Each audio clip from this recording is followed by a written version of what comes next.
सासू माँ अपनी बेटी से कहो कि आकर आपकी गृहस्थी संभाल लें। सुबह से घर में शांति थी। घर की मुखिया कंचन जी अपने कमरे में बैठी बैठी माला जप रही थी। मुंह से तो राम राम जप रही थी, लेकिन आंखें तो मोटे चश्मे में से बहू के कमरे के दरवाजे की तरफ झांक रही थी। देखने वालों को प्रतीत हो रहा था कि अम्मा जी पूजा पाठ कर रही हैं, भगवान का नाम ले रही हैं, पर सच्चाई इससे परे थी। मन ही मन कूड़ रही थी कि आखिर बहू कमरे में से बाहर क्यों नहीं उठकर आई। जाहिर सी बात है कि जिस घर में बहू को संभालती हैं, उस घर में यदि एक दिन भी बहू देर से उठे तो सबका दिमाग ठनक जाता है। और इस समय तो बहू रोज रसोई में लग जाती थी।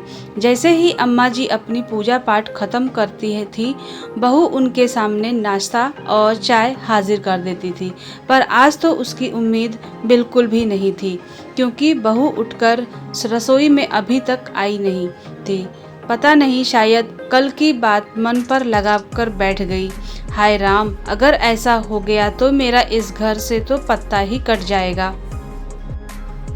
जब अपने ख्याली घोड़े को लगाम नहीं दे पाई तो माला एक तरफ रखी और उठकर घर में टहलने लगी। 2-3 बार कोशिश भी की कि कमरे का दरवाज़ा खटखटा दूं, पर हिम्मत नहीं हुई। कल रात के हंगामे के बाद कहीं सुबह सुबह फिर हंगामा न हो जाए। तभी घर का दरवाज़ा खुला। घर की बहू अर्चना ने घर में प्रवेश किया। उसे बाहर से अंदर आता देखकर कंचन जी से रहा भी नहीं गया। उन्होंने उसी वक्त पूछा, सुबह सुबह बाहर कहाँ गई थी?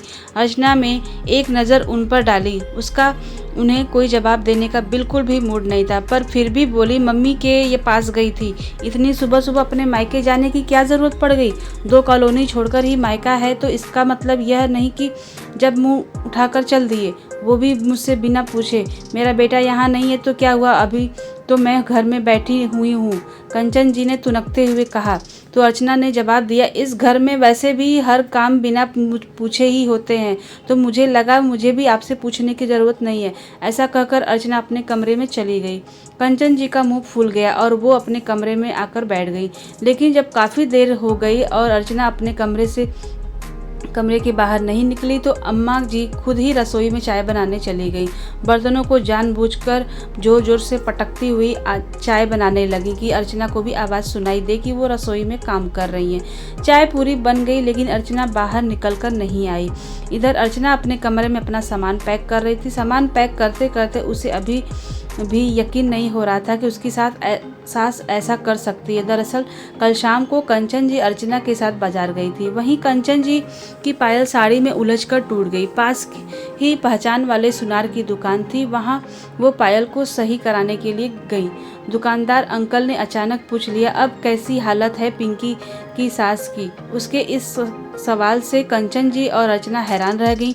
दोनों एक दूसरे की शक्ल देखने लगी तो अंकल ने कहा, अरे कुछ नहीं, कुछ दिन पहले पिंकी आई थी, कुछ गहने गिरवी रखवा कर गई है। पैसों की बहुत ज़्यादा ज़रूरत थी उसको। कह रही थी कि उसकी सास की तबीयत बहुत ज़्यादा ख़राब है, पर गहने उसके लगे नहीं मुझे। उसकी शादी के सारे गहने तो मैंने ही तैयार किए थे, शायद सास के गहने रखवा कर गई है। कहते कहते उन्होंने गहने दिखा भी दिए। गहने देखकर अर्चना हैरान रह गई। ये तो उसके गहने थे, पर ये गहने पिंकी के पास आए कैसे? ये गहने तो उसने अपनी सास के पास रखे थे। उसने कंचन जी की तरफ देखा तो वह नज़रें चुरा रही थी। घर आकर उसने कंचन जी से पूछा तो पहले तो कंचन जी टाल मटोल करने लगी, पर जब उसने कहा कि वो पिंकी के घर जाकर उसकी सास के सामने पूछेगी तो कंचन जी ने कहा, वो गहने मैंने ही उसे रखने के लिए दिया था। उनका जवाब सुनकर अर्चना ने पूछा, लेकिन क्यों? मैंने तो विश्वास कर आपके पास दिए थे गहने रखने के लिए, आपने उसे पिंकी को कैसे दे दिए? वह मेरी बेटी है, उस पर तो मैं आंख मूंद कर विश्वास कर सकती हूँ, पर तू तो बहू है। अगर मैं गहने घर पर रखती तो तेरा क्या पता, तू कब अपने मायके ले जाकर रख देती। कंचन जी का यह जवाब सुनकर अर्चना हैरान रह गई।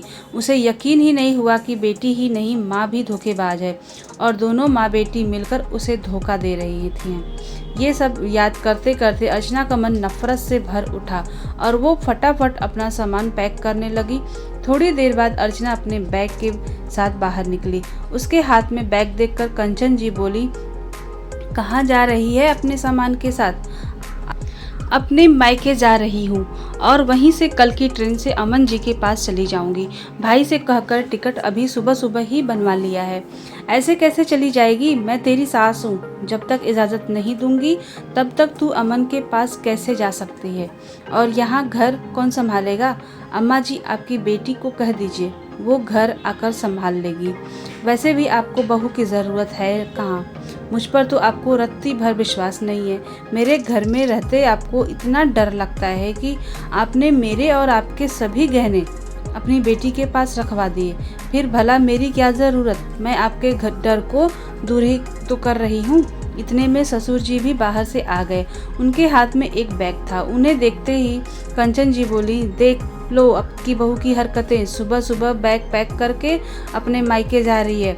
हमारी तो यही इज्जत है, घर में पूछना भी मुनासिब नहीं समझते लोग।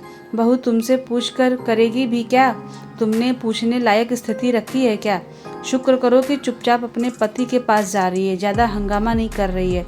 पर तुम्हारे धोखे की सज़ा तुम्हें तो मैं ज़रूर देकर रहूँगा। मैं पिंकी के पास से तुम्हारे गहने लेकर आ चुका हूँ। अगर तुम्हारी बेटी बहू के गिरवी रखे गहने छुड़वा ले तो ठीक है, अन्यथा तब तक तुम्हारे सारे गहने तुम्हारी बहू के पास ही रहेंगे। अपने पति की बात सुनकर कंचन जी बोली, आप ऐसा कैसे कर सकते हैं? भला मेरे गहने आप बहू को कैसे दे सकते हैं? वैसे ही दे सकता हूँ जैसे तुम बहू के गहने अपनी बेटी को दे सकती हो, और तुम्हारी बेटी उससे भी महान। वो तो गहने ही गिरवी रख कर आ गई। वैसे भी अब ये तुम्हारी सिरदर्दी है कि तुम अपनी बेटी से गहने कैसे निकलवाओगी। कहते हुए ससुर जी ने सारे गहने अर्चना के हाथ में रख दिए और खुद अर्चना को उसके मायके छोड़ने गए। इधर उन गहनों के पीछे माँ बेटी का रिश्ता भी बिगड़ गया, साथ ही बेटे बहू का विश्वास खोया, वो अलग। तो दोस्तों, आपको कहानी कैसी लगी? प्लीज़ लाइक शेयर सब्सक्राइब जरूर करिएगा।